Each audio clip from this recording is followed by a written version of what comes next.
pleasure for me to be here this afternoon and say a few words to close this two-day conference. It's very good to go from Shields speaking very efficiently. There's a few things that I want to say, but I think a first thing to say is that I've just, the colors that I have, the tan, the suntan that I have is the result of 15 days that I've just come back walking and sleeping on the glacier. I was just now on the Baltoro Glacier for 2 weeks, and it gave me a great sense of the challenges that you have been discussing over these last 2 days.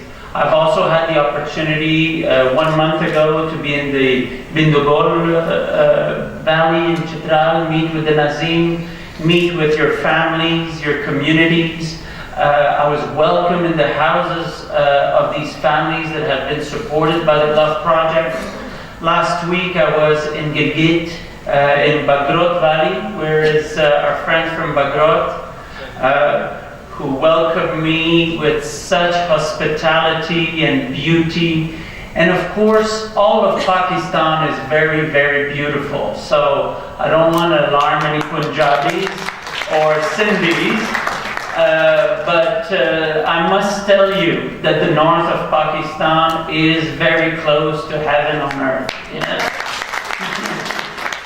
It is absolutely beautiful, and not only is it an amazing scenery, but a dramatic scenery, but I think visiting those communities and spending time with those communities, you gather a very, very different understanding than from the diplomatic enclave of what are the type of challenges that these communities are facing. And I'm sure that if I was invited to Nepal, to China, and to many of these communities, these are very similar challenges that these communities are facing living close to the glaciers.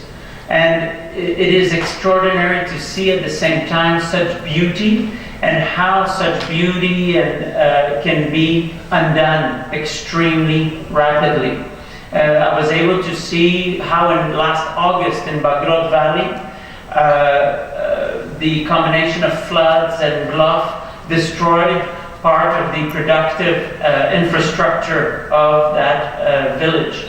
And so it is, for me, very special to be here today, because the prevention of and preparedness for GLOF is an area that I've been able to experience with many of those communities, and for which I have very, very high regard for the work that these communities have done in the past few years. There's 3 things that I like to speak about when it comes to climate change. The first is about knowledge. I think one of the deficits in Pakistan is the degree of knowledge and awareness about climate change. It's very difficult for us to tackle a problem if we do not understand it. I often say that I feel a bit like this character in Cervantes, Don Quixote, speaking about climate change in Pakistan, and many of you have been Don Quixotes yourselves, speaking about climate change, and you often feel like a lonely man in the desert. And I think that these last few weeks and the conference that the Embassy of France with the United Nations have organized in Lahore yesterday is a good initiative, because it gets the messages out there, it gets young people involved, it gets the government to notice. But frankly, so much needs to be done, and I'm so happy to have a very active M&A here today, because there is of course an MDG parliamentary committee, but we don't have a parliamentary committee dedicated on climate change. The CCI, which is the highest decision-making body of the country, and where critical decisions are taken that will have an impact on the future of climate change adaptation and risk reduction in Pakistan, has never mentioned the word climate change. So I'm giving a few examples, but I think your presence here today, the type of exchanges that you're having with our Nepalese, Bhutanese, Chinese, Italian, American counterparts and colleagues is the kind of knowledge exchange, of ideas exchange, Dutch, German, is the kind of space of knowledge that we need to continue investing on.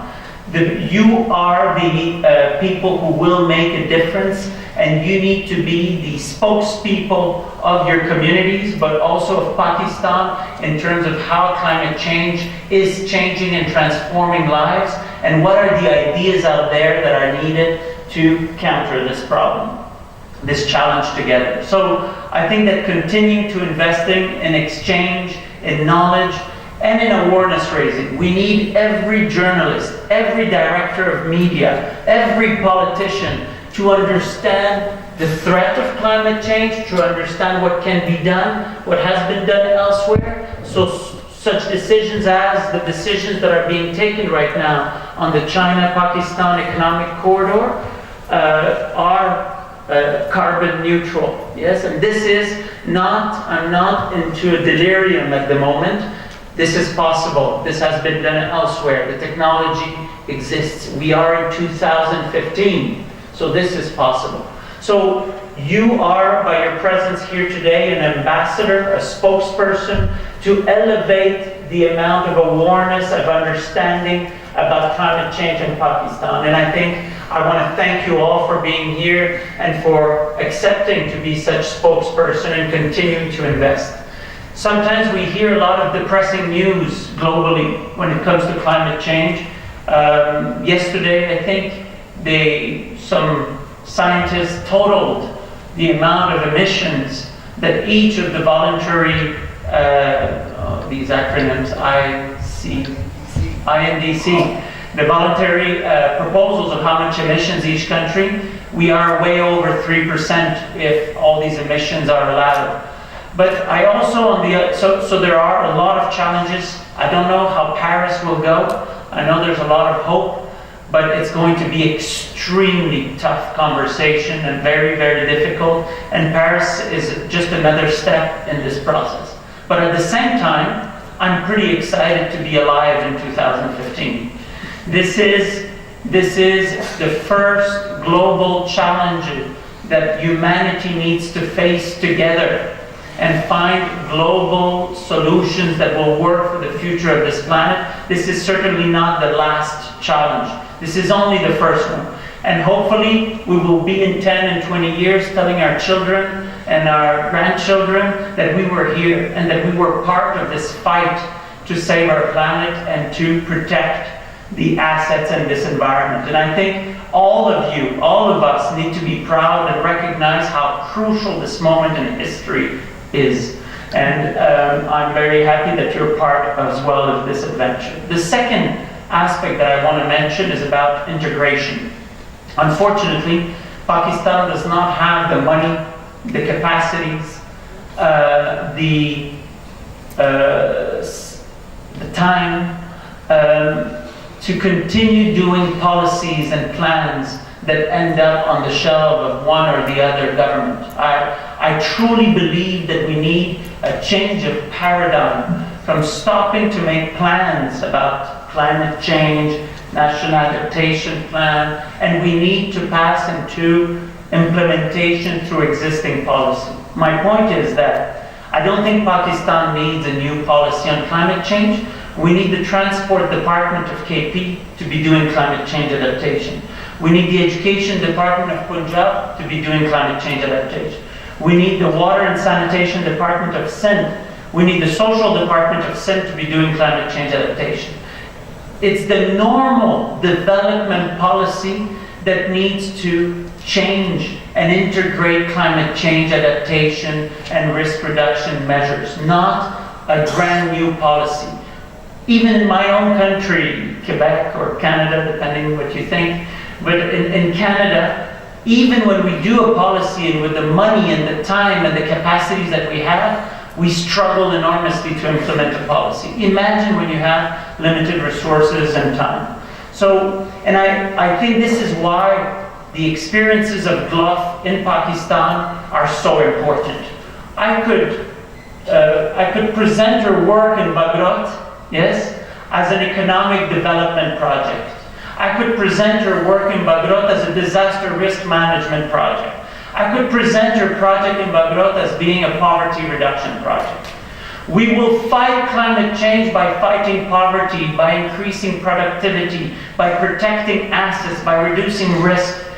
It is the integration of disaster risk in regular development policy that will have a lasting impact in Pakistan. So I hope that you can expand, and we are certainly very, very keen in expanding the experience of GLOF here in Pakistan, but throughout the sub-region, to show how experiences where you integrate climate change in development policy, you can make a difference in the lives of people that are at risk. The last point is about I would call it capacity to spend. And again, I'm very happy to have the Joint Secretary of the Ministry of Climate Change here, the District Nazim, and MNA, because I think this goes at the heart of your work and your job. It is very, it's useless for the UN, for the international community to commit in Paris for additional resources to fight climate change, to adapt to climate change, if the state does not increase its capacity to function, to spend money. If you're not able to spend half of your budget in education in KP, I can find you all the climate finance that you want. We need the government, we need the state structures to function. This cannot happen if you change Joint Secretary 17 times in 2 years. Yes? This cannot function if you are continuously changing people in the ministries. This cannot work if you're not able to procure a car, if you're not able to spend the money on time. And too often in all the development sectors, particularly at the provincial level, and District Nazim, you know a lot about this, I don't think it's about the money. It's about the capacity of us to spend the money. So if we want to adapt to climate change, we need to have state institutions that are capable to deliver and to spend and to have institutional continuity.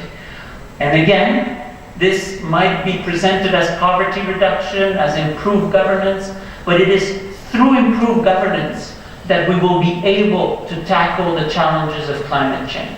So a lot of you who work at government have a lot of work to do to ensure that we have those elements to be able to absorb the millions, hopefully, that will be committed in Paris in December. I want to end by thanking my dear colleagues. Khalid, you are a superstar. You are a hero of GLOF. Many of you that I've had the pleasure of sitting beside, many of you leaders of communities, you are what inspires me.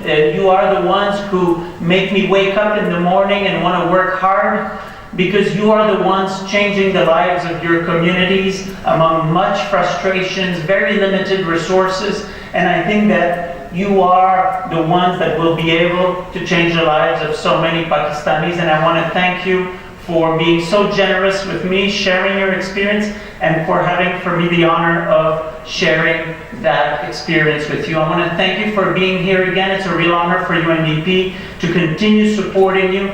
Thank you very much. Bahut meherbani.